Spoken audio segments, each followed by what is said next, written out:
Hello everyone, তোমরা দেখছো আজকে একটা খুব বাচ্চা মেয়েকে আমরা সাজাচ্ছি।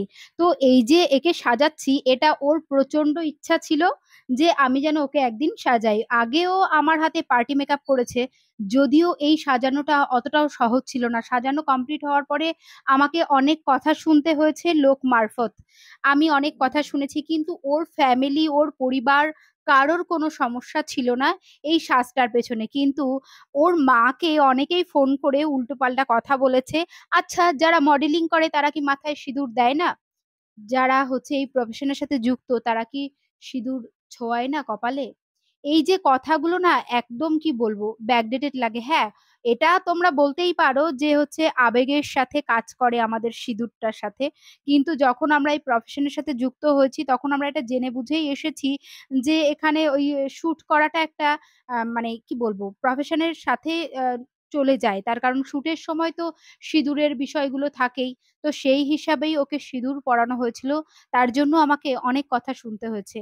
তো সেই টিউটোরিয়ালটা আমি দেবো কিনা অনেকক্ষণ ধরে ভাবছিলাম, বা অনেকদিন ধরেই ভাবছি। ৩-৪ দিন হয়ে গেলেও এই শ্যুটটা আমাদের কমপ্লিট হয়ে গেছে। তবুও আমি ভিডিওটা দেওয়ারও সময় পাচ্ছিলাম না।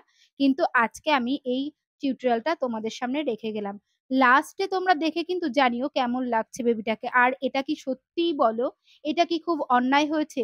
যখন একটা ১৮ বছর ২০ বছরের মেয়েরা মডেলিং করে তখন তারা যদি সিঁদুর পরে তাতে কোনো সমস্যা হয় না, দোষ হয় না। কিন্তু একটা বাচ্চা মেয়ে যখন মডেলিং জগতে এসে সে তখন সিঁদুর পড়ছে, তখন সেটা কেন দোষের হবে?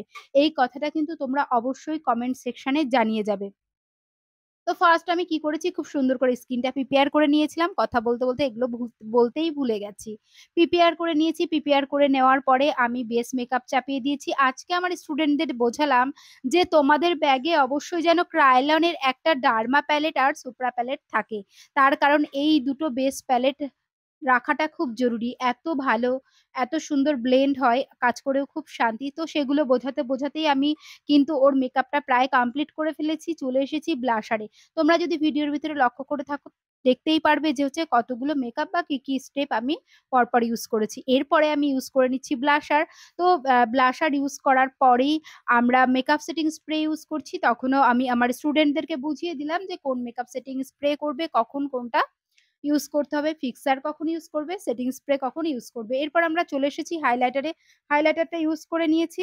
যারা আমার এই লুকটা দেখেছো বা দেখবে তারা কিন্তু অবশ্যই জানিও যে কেমন লাগছে এই বেবিটাকে। ওর হাইলাইটার ইউজ করার সময় আমি পজিশন গুলো দেখিয়ে দিলাম আমার স্টুডেন্টদেরকে কিভাবে হাইলাইটের পজিশনে হাইলাইট গুলো ইউজ করতে হয়। কষ্ট তো একটু হয় একটা লুক ক্রিয়েট করার পরে, যখন ওই ধরনের নেগেটিভ কথাগুলো শুনতে হয় সত্যিই কষ্ট লাগে।